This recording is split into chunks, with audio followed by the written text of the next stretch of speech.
నిరుద్యోగులకు ఉపాధి కల్పనే లక్ష్యంగా ప్రభుత్వం ముందుకెళ్తుందన్నారు మంత్రి వివేక్ వెంకటస్వామి. ఏటీసీలో వివిధ రంగాల్లో విద్యార్థులకు స్కిల్స్ ట్రైనింగ్ ఇస్తున్నామన్నారు. స్కిల్స్ నేర్చుకుంటే లక్షల్లో జీతం వస్తుందన్నారు.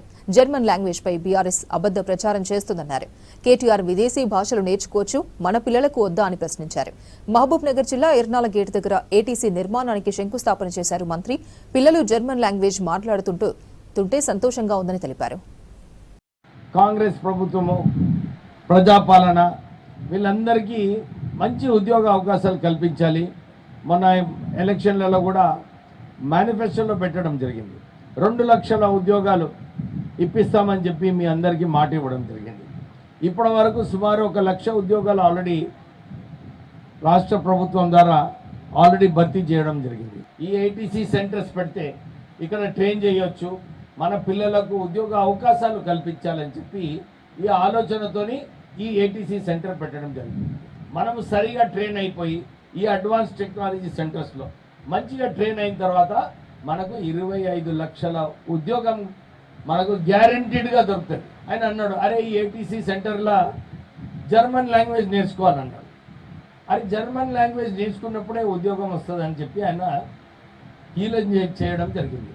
నేను ఒకటే ప్రశ్న వేసిన కేటీఆర్కి, అరే నువ్వేమో మీ నాయన నీకు ఇంగ్లీష్ నేర్పించినావు అని చెప్పి నువ్వు అమెరికాకు పోయినావు, నీకు ఉద్యోగం దొరికింది. అక్కడ 5 సంవత్సరాలు అక్కడ ఉద్యోగం చేసుకొని సంపాదించుకొని నువ్వు రావడం జరిగింది వాపస్. మన పిల్లలకు ఎందుకు జర్మన్ నేర్చుకోవద్దు? మన పిల్లలకు 25 లక్షల ఉద్యోగం ఎందుకు రావద్దు? అవునా కదా? టీఆర్ఎస్ టైంలో ఆలోచన లేకుండే మన పిల్లలకు ఎట్లా ఉద్యోగాలు కల్పించాలి, మన పిల్లలకు ఉద్యోగాలు కల్పిస్తే మంచిగా ఉంటుంది, భవిష్యత్తు బాగుంటుంది అని చెప్పి ఈ ఆలోచన టీఆర్ఎస్ పార్టీలో లేకుండే. కేవలం వాళ్ళందరూ సోషల్ మీడియాలో దుష్ప్రచారం చేయడము, కాంగ్రెస్ ప్రభుత్వం మీద ఏదో ఒక బురద జల్లడము, ఇవన్నీ నడుస్తున్నాయి. టీఆర్ఎస్ హయాంలో 500 కోట్ల రూపాయలు మహారాష్ట్ర తీసుకెళ్లి ఖర్చు పెట్టండి కేసీఆర్. అరే ఈ నిధులు మన తెలంగాణ ప్రజలకు అవసరము, ఈ తెలంగాణ ప్రజల గురించి మనం ఖర్చు పెట్టాలి.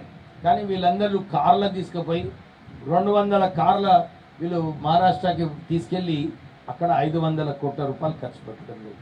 ప్రజలకు మేలు చేయాలని చెప్పి ఆలోచన లేకుండే, కానీ కమిషన్లు దోచుకోవటానికి చెప్పి వారు ఆలోచన.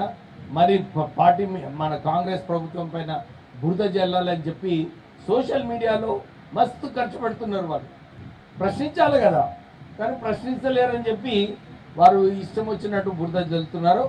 డెఫినెట్లీ కాంగ్రెస్ ప్రభుత్వము ప్రజల కోసం పనిచేస్తుంది. ప్రజాపాలన ఈ గ్యారంటీలన్నీ కూడా పూర్తి చేయడము